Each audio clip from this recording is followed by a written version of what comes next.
O caso Dyatlov Pass. O mistério dos 9 exploradores. A noite em que o silêncio engoliu a montanha. O vento cortava como lâminas invisíveis. As montanhas dos Urais, cobertas por um véu branco e interminável, pareciam esconder algo que o mundo não deveria ver.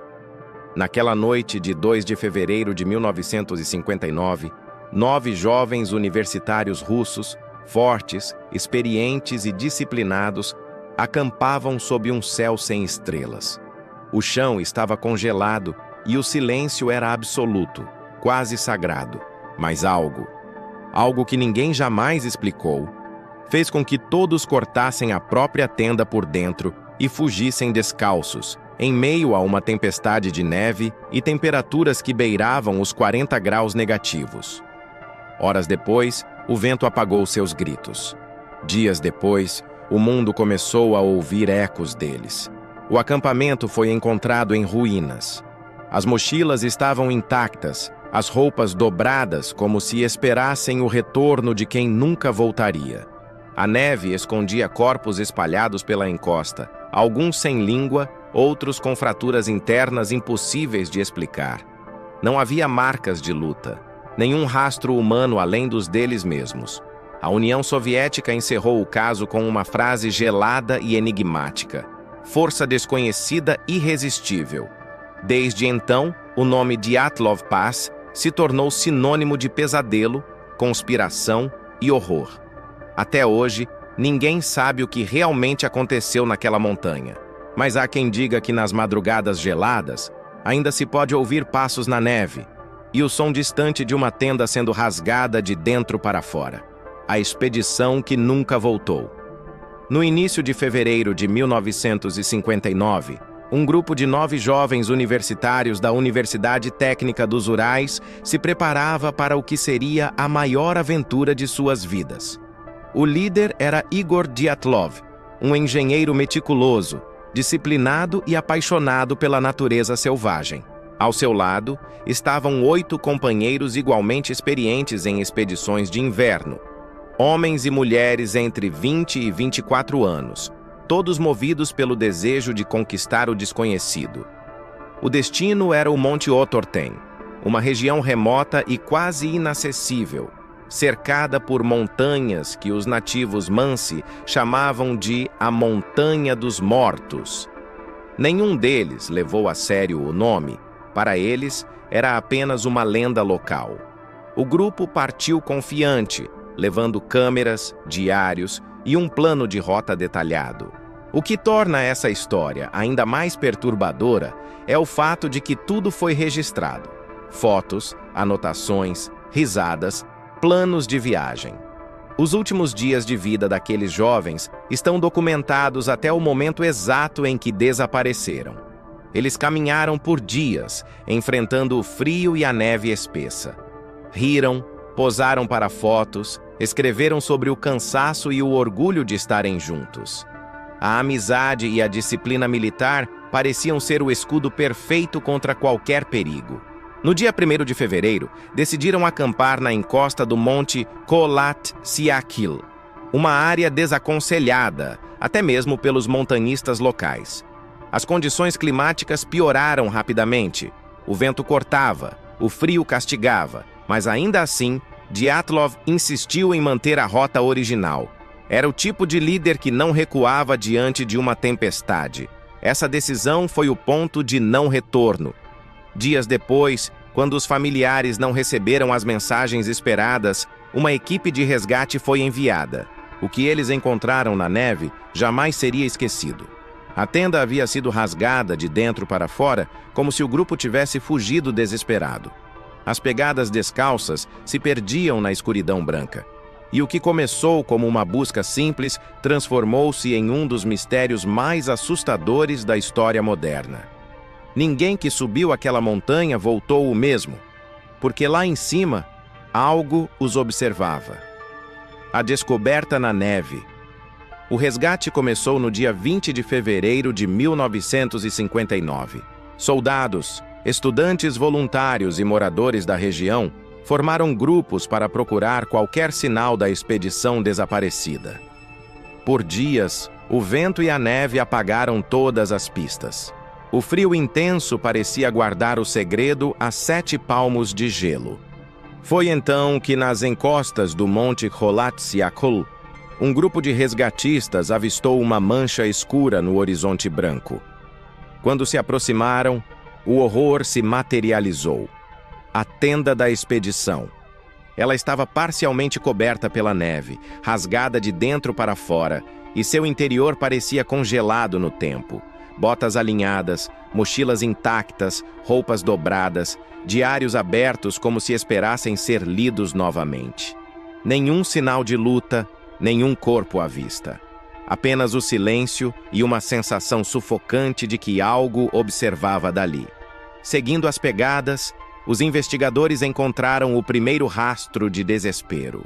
As marcas indicavam que os alpinistas fugiram descalços, vestindo apenas roupas leves, em meio a uma nevasca mortal. A direção das pegadas levava a um bosque distante, cerca de 1,5 km abaixo da encosta. Ali, sob as árvores, estava a primeira visão do horror. 2 corpos foram encontrados ao lado de uma fogueira apagada, parcialmente nus, as mãos queimadas como se tivessem tentado se aquecer desesperadamente. Suas expressões eram de agonia. Pouco adiante, outros 3 corpos foram localizados, incluindo o líder, Igor Dyatlov. Todos pareciam ter tentado voltar ao acampamento, como se algo os tivesse forçado a fugir e depois os atraído de volta para a morte. Os 5 corpos iniciais foram apenas o começo. Durante 2 meses, as buscas continuaram até que, com o derretimento da neve, os 4 restantes foram encontrados em um pequeno barranco, enterrados sob metros de gelo. O que viram ali congelou a alma até dos militares mais experientes. Um deles sem língua, outro sem olhos e 2 com fraturas internas equivalentes a um impacto de carro, mas sem nenhum ferimento externo. Nenhum animal poderia ter causado aquilo, nenhum humano também. A montanha se calou novamente, mas o medo começou a se espalhar como uma febre. Algo inexplicável havia acontecido ali. E quanto mais os investigadores olhavam para os corpos, mais tinham certeza de que não estavam sozinhos naquelas montanhas. As marcas da morte.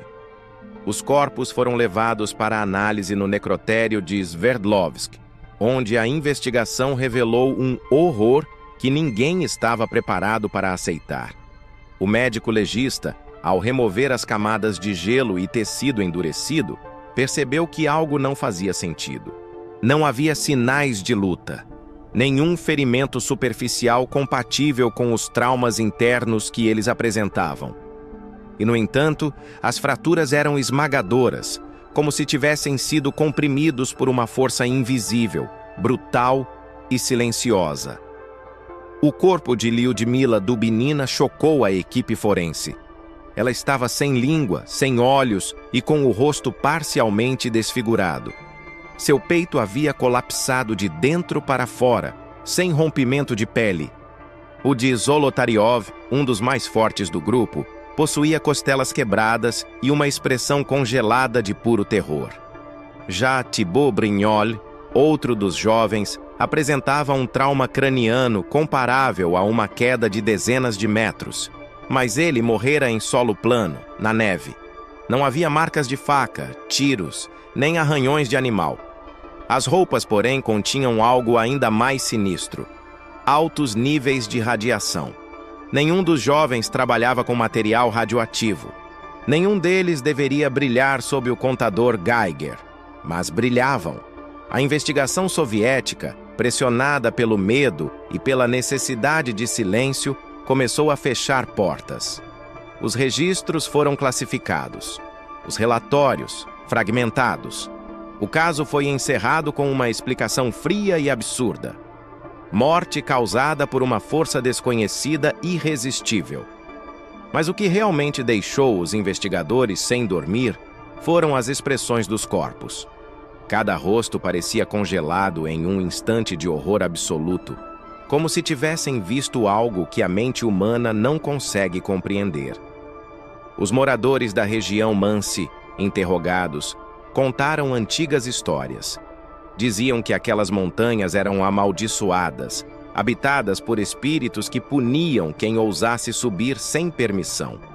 Mas entre os militares, outra hipótese circulava em silêncio. Testes secretos de armas soviéticas, explosões aéreas, luzes no céu, sons que enlouqueciam os animais. A neve guardava os segredos, e quem se aproximava para descobrir a verdade, desaparecia com ela. As teorias proibidas. Quando as imagens da cena do crime e os relatórios começaram a circular secretamente entre os investigadores, o caso Dyatlov Pass deixou de ser apenas uma tragédia. Tornou-se uma ferida aberta no coração da União Soviética. Nada explicava as evidências, nada encaixava. E quando a lógica falha, o medo encontra espaço para crescer. A primeira teoria oficial falava em hipotermia e confusão mental. Diziam que os jovens, desorientados pelo frio extremo, teriam fugido da tenda em pânico.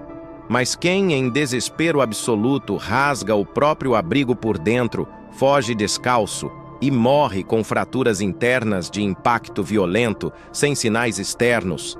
A resposta não convenceu nem os mais céticos. Logo surgiram as versões extraoficiais, e cada uma mais aterradora que a anterior. A teoria militar dizia que os jovens teriam testemunhado testes secretos de mísseis ou armas químicas, sendo atingidos por ondas de choque ou radiação. Há registros de luzes alaranjadas no céu naquela mesma noite, vistas por caçadores e por moradores a quilômetros de distância. Alguns relatórios sugerem que helicópteros foram enviados para remover algo da área, algo que nunca foi registrado oficialmente. Outros investigadores acreditam que a força responsável era sobrenatural. Os povos Mansi sempre disseram que o Monte Kholat Syakhl era um local proibido, um portal entre mundos. Para eles, quem ousasse violar o território dos espíritos jamais voltaria. Curiosamente, em seu diário, um dos alpinistas escreveu uma frase perturbadora poucos dias antes da morte. Do que temos medo, se nada existe além do vento? Era como se pressentisse que algo mais os acompanhava naquela montanha. Há também os que juram que o grupo foi atacado por uma criatura desconhecida. As feridas internas, a ausência de marcas externas e as expressões de puro pavor alimentam essa hipótese. Investigações modernas, com tecnologia forense, mostraram que alguns corpos continham resíduos metálicos, como se tivessem sido expostos a uma força eletromagnética poderosa, algo impossível de explicar com recursos humanos da época. Mas talvez o mais assustador seja o padrão do silêncio, porque toda vez que alguém se aproximou demais da verdade, desapareceu ou foi obrigado a se calar. E se o verdadeiro inimigo naquela montanha não fosse humano? E se a força desconhecida e irresistível ainda estiver lá, esperando por quem ousar subir novamente? O som que ninguém deveria ouvir. Durante as semanas que se seguiram ao encerramento oficial do caso, a área do Dyatlov Pass foi isolada por ordem militar. Nenhum civil tinha permissão para chegar perto. Mas rumores começaram a circular entre os soldados que participaram da busca. Vozes abafadas, relatos fragmentados, confissões sussurradas nas madrugadas geladas. Um dos oficiais escreveu anonimamente em seu diário: "À noite, o vento muda. Há um som que não é do vento. Uma vibração grave, como se a montanha respirasse." Outros diziam que os rádios enlouqueciam ao cair da noite. Os sinais se distorciam e vozes desconhecidas atravessavam as frequências. Ninguém sabia se vinham do equipamento ou de algo mais próximo. Na tentativa de investigar o fenômeno, uma equipe de rádio da base próxima registrou algo que até hoje permanece classificado. Durante uma madrugada, o gravador captou uma sequência de sons metálicos e estalos distorcidos. Um técnico, ao ouvir a gravação, descreveu: "É como se algo estivesse tentando se comunicar, mas não em palavras." Dias depois, ele desapareceu. Seu corpo nunca foi encontrado Anos mais tarde, um grupo de cientistas russos conseguiu autorização secreta para visitar novamente o local. Levaram sensores de infrassom e detectaram algo inesperado. Baixas frequências inaudíveis, mas poderosas o suficiente para causar desorientação, náusea e pânico incontrolável em seres humanos. A hipótese era que os alpinistas pudessem ter sido vítimas desse fenômeno natural raro, conhecido como infrassom de vórtice, causado por ventos intensos nas encostas. Mas o que permanece inexplicável é o nível de força física nos ferimentos. Nenhuma onda sonora pode quebrar costelas e esmagar crânios. Talvez o som que ecoava nas montanhas não fosse apenas do vento. Talvez fosse um aviso, um chamado. Porque nas noites mais frias, exploradores afirmam ouvir o mesmo ruído, um som grave, distante, como um sussurro subterrâneo que parece crescer sob os pés, e quem o escuta por tempo demais sente algo aproximando-se, algo que não pertence a este mundo. O medo no Dyatlov Pass nunca foi apenas uma sensação. Foi um chamado, e eles responderam. As fotografias perdidas. Quando os corpos foram encontrados, os investigadores recuperaram algo que se tornaria o centro de inúmeras teorias: as câmeras fotográficas do grupo. Mesmo depois de dias sob o gelo, alguns filmes foram revelados com sucesso. As imagens mostravam rostos sorridentes, a rotina da expedição e o espírito de aventura que os acompanhava até o último momento. Mas, nas últimas fotos, algo muda. As expressões felizes desaparecem. Os enquadramentos se tornam instáveis, confusos, como se alguém estivesse correndo ou tentando registrar algo rápido demais. Uma das últimas imagens conhecidas mostra uma luz intensa no céu noturno em meio à nevasca. Nenhuma explicação técnica foi capaz de determinar sua origem. Não era um reflexo nem um defeito no filme. Outros registros revelam figuras borradas ao fundo, formas humanoides, distantes, imóveis. Muitos dizem ser apenas sombras ou árvores. Outros juram ver algo observando o grupo. Mas o mais assustador veio depois. Durante a análise das fotos, percebeu-se que faltava um rolo de filme inteiro. Ninguém sabia onde estava. Ele simplesmente desapareceu do inventário entre a cena do crime e o laboratório. Alguns soldados que trabalharam na operação confidenciaram que aquele rolo mostrava algo que não deveria existir. Um deles descreveu o conteúdo como luzes descendo do céu e sombras se movendo entre os montes. Pouco tempo depois, o soldado foi transferido e nunca mais se ouviu falar dele. Os negativos oficiais foram arquivados sob sigilo militar. Quando as cópias começaram a vazar décadas depois, a internet reviveu o terror. Pesquisadores e curiosos ampliaram digitalmente as imagens. Em uma delas, há um reflexo estranho, algo como olhos brilhando na escuridão, voltados para a lente. Seria coincidência? Um truque de luz? Ou será que alguém, ou algo, realmente os observava naquela noite? O frio conserva os corpos, mas também conserva segredos. E talvez a verdadeira resposta sobre o que aconteceu no Dyatlov Pass ainda esteja escondida em um rolo de filme nunca revelado. O sobrevivente que nunca existiu.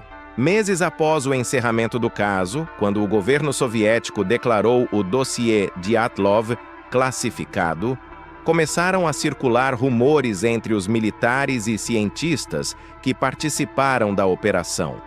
Um nome misterioso apareceu em relatórios internos: Sujeito 10.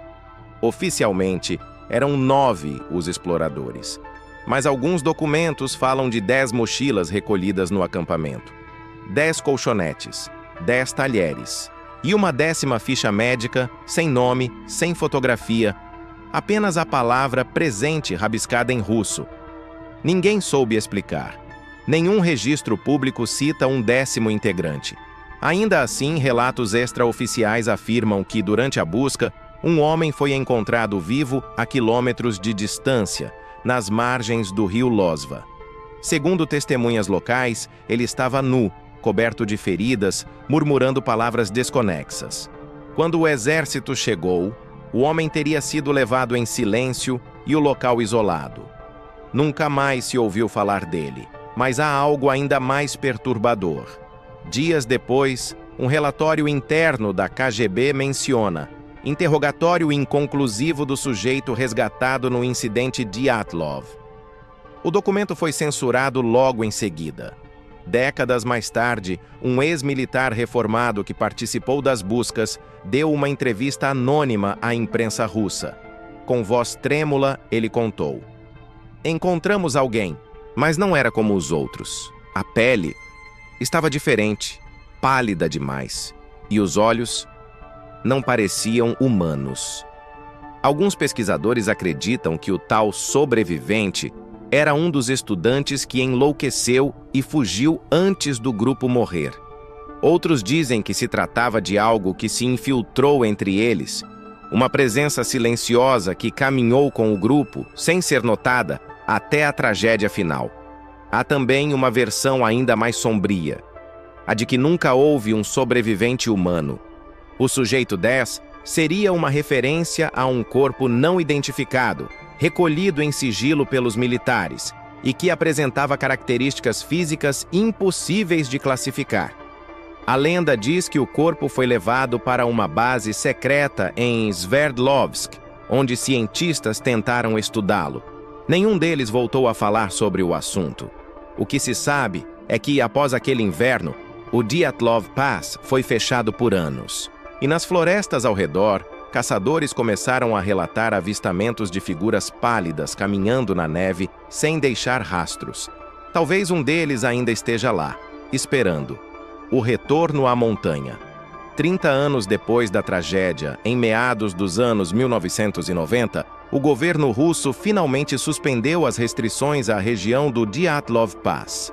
Pesquisadores, curiosos e exploradores começaram a subir novamente aquelas encostas cobertas de gelo, movidos pelo desejo de encontrar respostas, ou talvez de desafiar o próprio medo. Entre eles estava Yuri Kuntsevich, um dos voluntários que participou das buscas originais em 1959. Ele subiu acompanhado de uma pequena equipe de cientistas e cinegrafistas. Queriam coletar amostras, medir níveis de radiação e registrar tudo. Mas o que encontraram lá em cima foi algo que a câmera jamais conseguiu explicar. Nas primeiras horas, tudo parecia tranquilo. O vento era o mesmo, o frio o mesmo, e o silêncio ainda mais pesado. Mas à medida que a noite se aproximava, algo mudou. Os equipamentos começaram a falhar. Os relógios digitais pararam no mesmo minuto. As bússolas giravam descontroladamente. E nas gravações de áudio surgiram frequências que ninguém havia ouvido. Ruídos baixos, quase orgânicos, que lembravam vozes distantes. No segundo dia, a equipe encontrou uma grande clareira coberta por uma fina camada de neve. No centro dela, as árvores estavam queimadas, não por fogo, mas como se tivessem sido carbonizadas de dentro para fora. Ao redor, o contador Geiger indicava níveis de radiação ainda anormais, mesmo após décadas. Ninguém soube explicar. À noite, um dos integrantes da expedição, um geólogo chamado Sergei, começou a se comportar de forma estranha. Falava sozinho.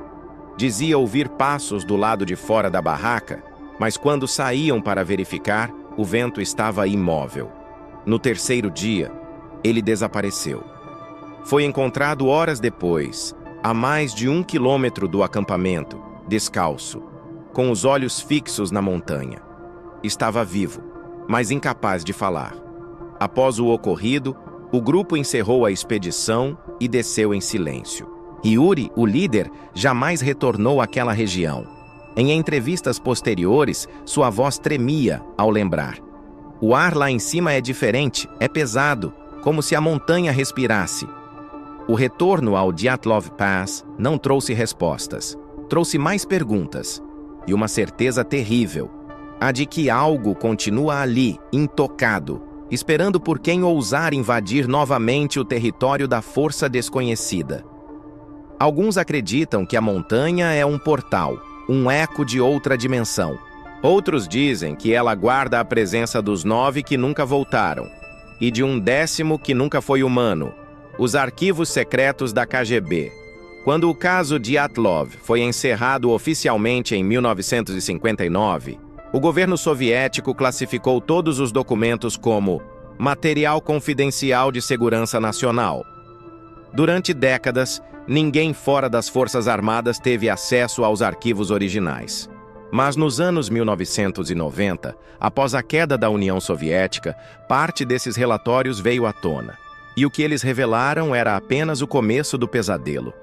Entre os papéis, havia transcrições de interrogatórios, fotos nunca publicadas e um conjunto de documentos carimbados com o selo da KGB.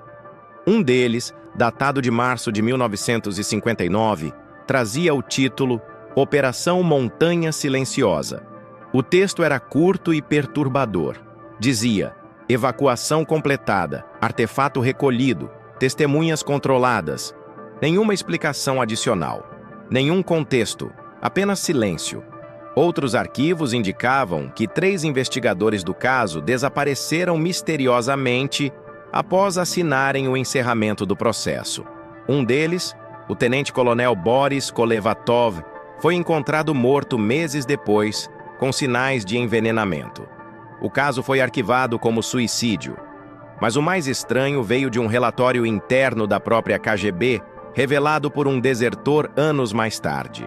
O documento afirmava que uma equipe especial foi enviada ao local antes mesmo da busca oficial começar, e que eles haviam encontrado algo incompatível com qualquer explicação racional. O objeto, descrito apenas como material de origem não identificada, teria sido removido da área por helicóptero. Há também uma fotografia borrada anexada ao arquivo, uma sombra metálica semi-enterrada na neve. Os especialistas divergem se é destroço, luz refletida ou algo mais. Mas o que realmente assusta é o trecho final do relatório, escrito à mão. Contato estabelecido.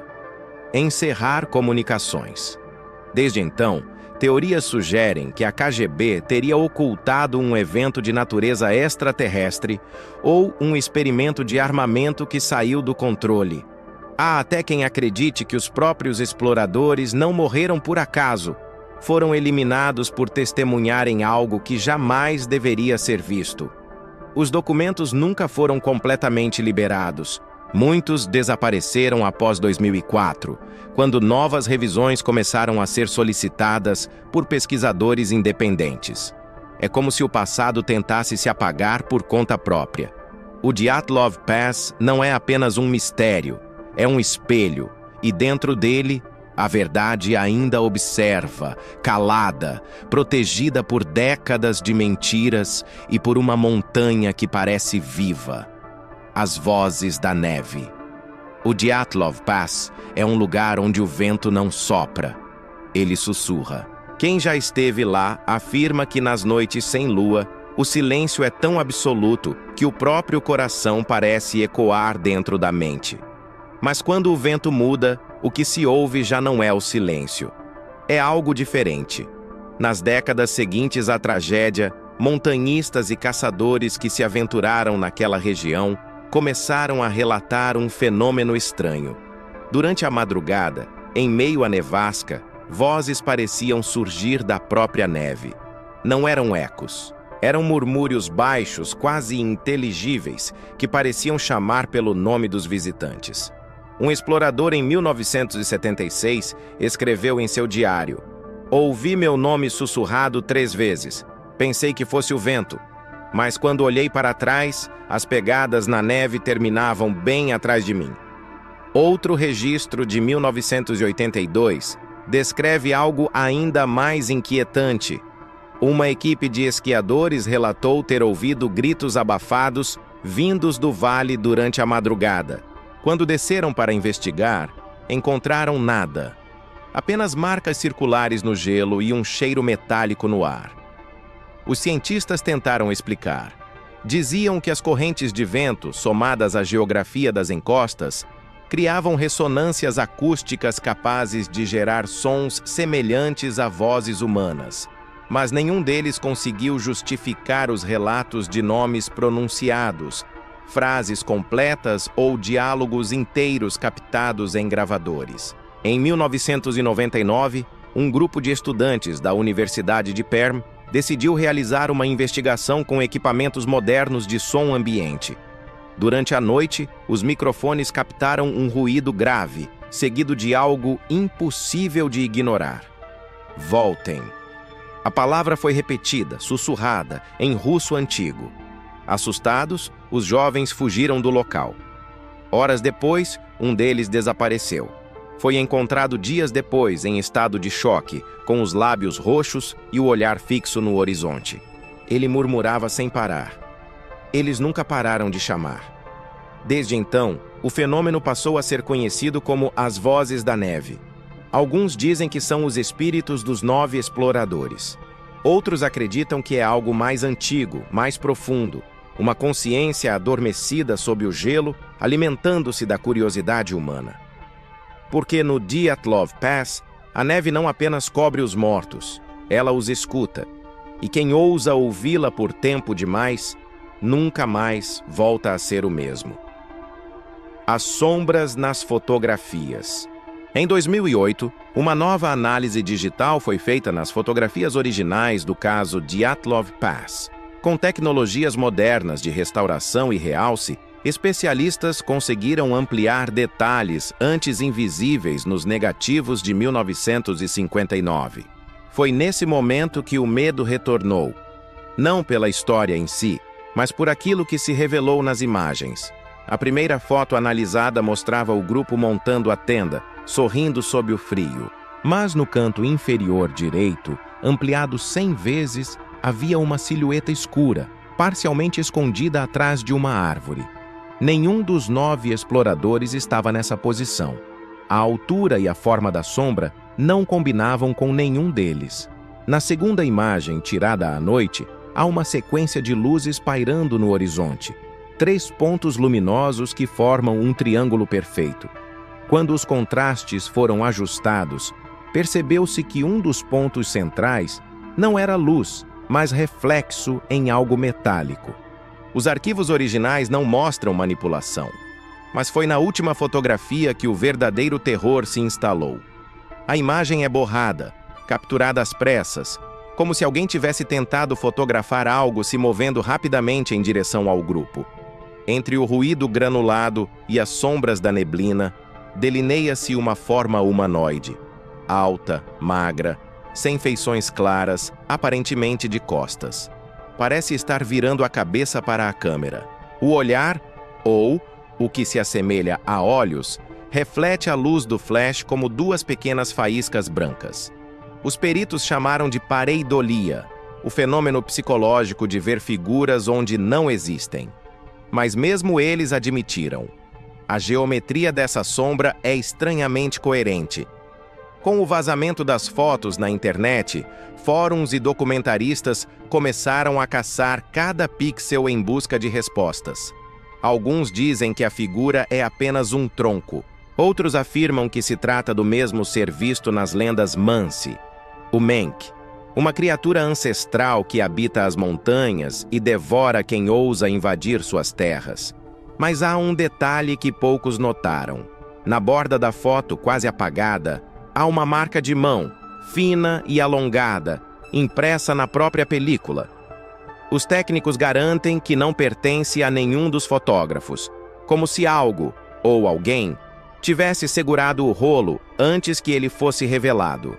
Desde então, estudiosos chamam essa sequência de imagens de as fotografias amaldiçoadas, porque, estranhamente, quem passa muito tempo observando a figura escura diz ouvir um som baixo vindo do fundo da mente, um tipo de respiração irregular, como se a própria sombra ainda estivesse viva dentro da foto. E há quem diga que, se você olhar por tempo demais, ela olha de volta. O Homem do Casaco Preto. No inverno de 1960, um ano após a tragédia do Dyatlov Pass, um grupo de lenhadores da região de Ivdel relatou um encontro que os marcaria para sempre. Eles haviam sido contratados para limpar uma trilha florestal a poucos quilômetros do local da tragédia. Durante dias nada aconteceu, apenas o frio, o silêncio e o estalo da madeira cortada. Mas numa madrugada sem luar, enquanto o vento soprava com força, um dos homens, chamado Nikolai, acordou com a sensação de estar sendo observado. Ao abrir os olhos, viu algo entre as árvores. A princípio, achou que fosse apenas uma sombra, mas quando o vulto se moveu, percebeu o contorno. Um homem, alto, magro, usando um casaco preto comprido, parado a poucos metros do acampamento. Não se movia, apenas o olhava. Nikolai gritou. Os outros se levantaram e apontaram as lanternas. Mas a figura desapareceu. Não correu, não deixou pegadas. Apenas sumiu. Na manhã seguinte, encontraram marcas estranhas na neve.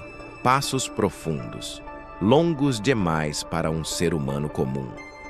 Seguiram as pegadas por alguns metros, até que, de repente, elas paravam, como se o ser tivesse evaporado no ar. Os homens abandonaram o trabalho e desceram para o vilarejo mais próximo. Lá, contaram o ocorrido a um velho caçador Mansi que os ouviu em silêncio. Quando terminaram, ele disse apenas uma frase: "Vocês viram o guardião da montanha. Ele protege o que não é nosso." Anos depois, em 1975, uma nova expedição de estudantes subiu ao local para homenagear os mortos de 1959. Durante a noite, registraram uma silhueta nas filmagens. Um homem distante, imóvel, usando o mesmo casaco escuro, parado sob o mesmo tipo de árvore descrita pelos lenhadores.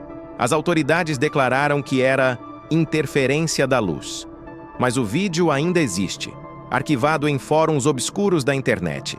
Quando a imagem é pausada no momento certo, nota-se algo impossível.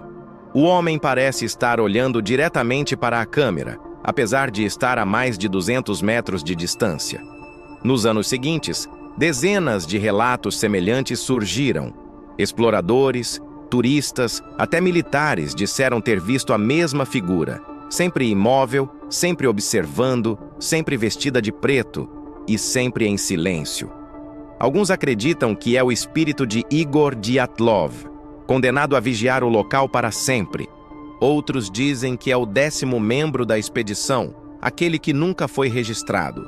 Mas há quem sustente uma versão ainda mais macabra, que o homem do casaco preto não é uma aparição, é um ser real, que habita as montanhas há séculos, mudando de forma, esperando o próximo grupo a subir. E em algumas fotos modernas do Dyatlov Pass, feitas por drones, uma figura escura ainda aparece, parada no topo do monte Kholat Syakhl, sempre no mesmo lugar, sempre olhando para baixo. A maldição dos 9. Na cultura Mansi, o povo nativo que habita os arredores dos montes Urais, há uma crença antiga. Cada montanha é um espírito adormecido. Perturbá-lo é profanar o equilíbrio do mundo. Quando os 9 exploradores russos subiram o monte Kholat Syakhl, cujo nome significa Montanha da Morte, eles não apenas desafiaram a natureza, mas acordaram algo. Os anciãos Mansi dizem que, após a tragédia, o vento começou a soprar de forma diferente. Os animais passaram a evitar as encostas. E nas noites mais frias, uma estranha névoa vermelha era vista descendo das montanhas, como se o sangue dos mortos ainda escorresse do gelo. A partir daquele inverno, os habitantes da região começaram a relatar aparições. 9 sombras caminhando pela neve, sempre em fila, sempre em silêncio. Quando alguém tentava se aproximar, as figuras desapareciam, deixando apenas pegadas que terminavam abruptamente, da mesma forma que as pegadas originais dos exploradores em 1959. Caçadores locais afirmavam que, em certas madrugadas, as sombras sussurravam em russo, repetindo as mesmas frases registradas nos diários dos estudantes. Outros contavam que, ao acender fogueiras no alto da montanha, rostos se formavam nas chamas, deformados, gritando sem som. Uma antiga profecia Mansi fala de um ciclo de 9 vidas que se repetem a cada meio século. Segundo a lenda, quem morre nas montanhas com o coração puro torna-se parte do vento. Mas quem morre com medo nunca descansa. E o Dyatlov Pass seria o ponto onde o medo se tornou eterno. Pesquisadores modernos, céticos, tentam explicar o fenômeno como histeria coletiva ou simples coincidência. Mas um detalhe intriga até os mais frios analistas. Em cada aniversário da tragédia, nos dias 1 e 2 de fevereiro, satélites meteorológicos registram anomalias magnéticas sobre a região, campos eletromagnéticos que surgem, duram algumas horas e desaparecem como se nunca tivessem existido. Alguns acreditam que são apenas distorções atmosféricas. Outros afirmam que é o momento em que as almas dos 9 voltam a subir a montanha, repetindo para sempre o caminho que os levou à morte. E há quem diga que se alguém passar uma noite no topo do Kolatsiakel nesses dias, ouvirá 9 vozes sussurrando uma mesma frase em uníssono. A montanha não esquece. O último diário. Entre os objetos recuperados no acampamento do grupo Dyatlov, estavam vários cadernos. Alguns estavam encharcados, outros congelados, e muitos haviam sido rasgados pela força da tempestade. Mas em um deles, o diário pessoal de Lyudmila Dubinina, os investigadores encontraram algo que mudaria para sempre a compreensão do que aconteceu naquela montanha. As primeiras páginas são comuns, descrições do frio, da camaradagem, das brincadeiras entre amigos. Eles riam, tiravam sarro uns dos outros, sonhavam em escrever um livro sobre a aventura. Mas conforme os dias avançam, o tom muda. A caligrafia torna-se apressada, trêmula, e as palavras carregadas de uma tensão crescente. No dia 30 de janeiro, Lyudmila escreve: "O vento não para. Às vezes parece que alguém caminha do lado de fora da barraca. No dia seguinte, ouço passos quando todos dormem. Igor diz que é o vento, mas o vento não tem ritmo." E, finalmente, na última anotação, uma frase solta, escrita com traços irregulares, quase ilegíveis, como se tivesse sido feita às pressas, pouco antes de fugir. "Eles estão aqui." A caligrafia é interrompida bruscamente. Nenhum outro diário contém anotações após essa data. Mas o mais enigmático não foi o conteúdo, e sim o que os analistas descobriram ao estudar o papel. As últimas páginas de Lyudmila estavam cobertas por uma fina substância escura, semelhante à fuligem metálica. O mesmo tipo de resíduo encontrado nas roupas contaminadas por radiação. Especialistas tentaram reconstruir a escrita com luz ultravioleta e revelaram algo que estava quase invisível. Marcas de dedos, longos e finos, pressionando as margens da página, como se alguém a tivesse segurado enquanto ela escrevia. Anos mais tarde, o diário foi transferido para um arquivo histórico em Ekaterimburgo. Mas em 1997, um incêndio misterioso destruiu parte do acervo. O caderno de Lyudmila nunca mais foi visto. Ainda assim, cópias fotográficas sobreviveram, e nelas, alguns afirmam ver um detalhe perturbador. No canto inferior da última página, sob o borrão de tinta, há o que parece ser um símbolo desenhado à mão. 3 linhas verticais cruzadas por uma horizontal, semelhante a uma runa antiga. Nenhum membro do grupo conhecia runas, mas os povos Mansi usavam um sinal idêntico para representar uma palavra: retorno. Desde então, muitos acreditam que Lyudmila tentou avisar, não apenas o que estava acontecendo, mas quem ou o que voltaria. E talvez, naquele momento final, o medo tenha sido tão profundo que ultrapassou o papel, o tempo e a própria morte. Porque, às vezes, as palavras não são só lembranças, são ecos que ainda respiram no gelo. A verdade enterrada no gelo. Conclusão sombria. Mais de 6 décadas se passaram desde aquela noite de 1959. As tempestades mudaram, o mundo mudou, mas a neve do Dyatlov Pass continua branca e fria, cobrindo os rastros de um mistério que o tempo se recusa a apagar. Inúmeras investigações foram abertas e reabertas. A mais recente, conduzida em 2019 pelo governo russo, tentou encerrar o caso de uma vez por todas, declarando oficialmente que a morte dos 9 exploradores foi causada por uma avalanche. Mas a explicação caiu como um insulto sobre a memória dos mortos. Nenhuma das provas originais, nem as posições dos corpos, nem os ferimentos, nem os níveis de radiação condiziam com a hipótese. Era mais uma tentativa de silenciar aquilo que não se pode controlar. Pesquisadores independentes, caçadores, cientistas e curiosos continuam subindo até hoje, e todos voltam com a mesma sensação. Algo observa. Os drones perdem sinal. As câmeras congelam. Os áudios captam ruídos de vozes distantes, chamando nomes que ninguém pronunciou. E sempre, em algum ponto da paisagem, surge uma sombra imóvel, alta, magra, revestida por um casaco escuro, observando, esperando. O Dyatlov Pass não é apenas um lugar. É um eco. Um espaço onde o tempo parece dobrar, onde o medo ganha forma e onde a razão se despedaça. A ciência busca uma explicação lógica. A fé fala em maldição.